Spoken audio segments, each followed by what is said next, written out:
हा बोल. हो, तुमच्या घराची अगदी हाकेवर ही संपूर्ण घटना घडली. नेमकी काय घटना आहे, कोण नाही या घटनेतून मार्गकरी होऊ शकतो?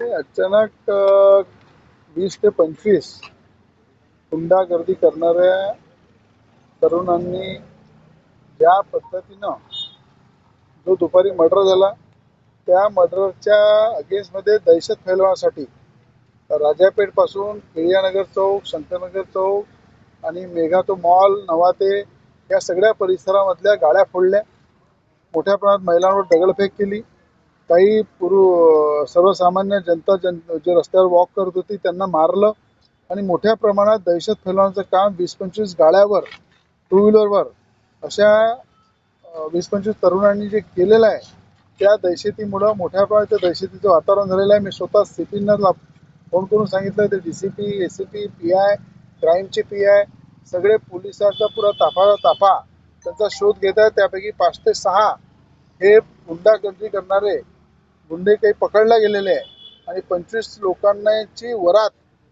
ही प्रत्येक चौकामध्ये पोलीस कमिशनरच्या माध्यमातून सोडपल्या गेले पाहिजे असे पोलीस कमिशनरला सुद्धा निर्देश दिले.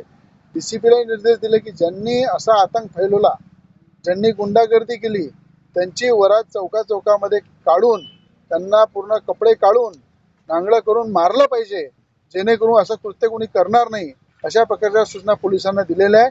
आणि हे दहशत जे फैलवण्याचा प्रयत्न केलेला आहे, इथे कुठेही दहशत ते कोणी फैलू शकणार नाही.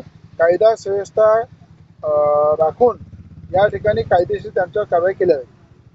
मैं ऊपर जिम में था, जैसे ही मैं नीचे आया यहाँ 25 से 30 लोग थे टू व्हीलर पे, और जितने भी रास्ते पे लोग थे सबको मार रहे थे। और ये मेरी वाली गाड़ी पीछे से फोड़ के गए, सामने एक दुकान है उनको मार के गए, ये वाली गाड़ी भी फोड़ के गए, और मतलब रास्ते में बच्चे थे, बच्चों को भी मार रहे थे वो लोग।